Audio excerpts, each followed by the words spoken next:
Sabe aquela ideia de que o evangelho é só o começo da caminhada? Bom, hoje a gente vai mergulhar no conceito do Jerry Bridges que vira essa ideia de cabeça para baixo. A proposta dele é, a gente precisa pregar o evangelho para si mesmo, todos os dias. Não é só a linha de partida, sabe? É o caminho inteiro, é o ar que a gente respira. Então vamos lá. É muito comum, e talvez até sem perceber, a gente tratar o evangelho como, sei lá, um bilhete de entrada. Usa uma vez pra entrar na festa e pronto. A partir dali, a vida vira uma corrida por desempenho, por seguir as regras à risca. É quase como um, valeu pela ajuda no começo, Deus, mas daqui pra frente deixa comigo. E olha, isso cria dois jeitos completamente diferentes de enxergar a vida espiritual. De um lado, tem essa visão mais comum, né? O evangelho é o portão, e depois dele vem um caminho longo de puro esforço e disciplina. Mas do outro lado, tem a visão que a gente tá explorando aqui. O evangelho não é o portão, ele é o próprio ar, a atmosfera que envolve a jornada inteira. Cada passo que a gente dá é dentro dessa realidade da graça. O problema é que essa mentalidade de desempenho mexe demais com a gente. O impacto emocional é imediato e profundo. A gente acaba entrando numa verdadeira montanha-russa emocional, onde nosso sentimento em relação a Deus sobe e desce o tempo todo. E olha, isso não é algo raro não, viu? Uma pesquisa mostrou um dado que sinceramente assusta. 80% dos cristãos sentem que a confiança deles para se aproximar de Deus varia, conforme o desempenho do dia. 80% é muita gente. Isso só mostra como essa mentalidade está espalhada por aí. E a gente sabe bem por quê, né? Num dia bom, aquele dia que a gente foi paciente, leu a Bíblia, fez tudo certinho, a gente se sente ótimo perto de Deus. Mas, e num dia ruim, cheio de falhas? Aí a vontade de se esconder, vem aquela vergonha.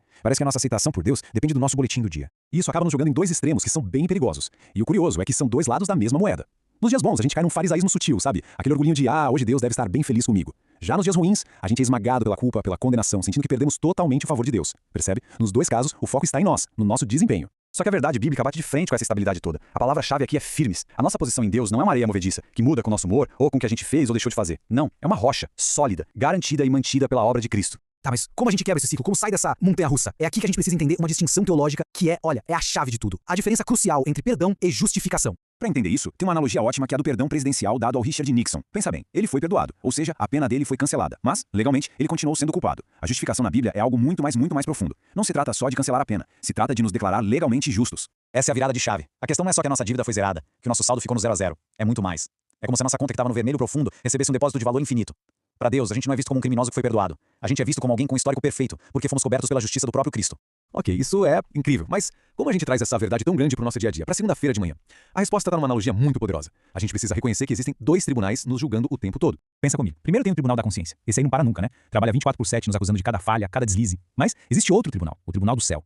E esse tribunal já deu o veredito final. É um veredito que não muda mais, justo, por causa de Cristo.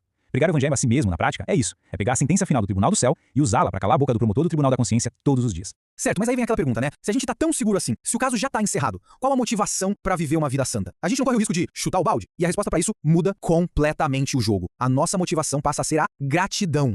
É o que o apóstolo Paulo diz, pois o amor de Cristo nos constrange. A nova motivação não vem do medo de ser punido, nem do orgulho de ser bom, vem de um amor que nos constrange. E essa palavra constranger aqui tem um peso enorme, muito maior do que a gente costuma usar no dia a dia.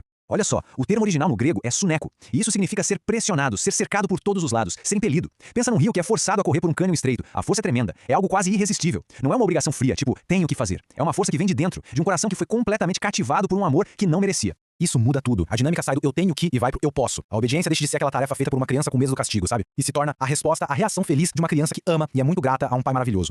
E tudo isso nos leva a uma última ideia. É um paradoxo, algo que parece contraditório, mas que tem o poder de libertar de vez a nossa experiência espiritual do dia a dia. Olha só que pensamento. O ponto mais alto da vida de um cristão não é quando estamos satisfeitos com o nosso desempenho moral, mas quando nos maravilhamos com a graça e a misericórdia de Deus que nos perdoa.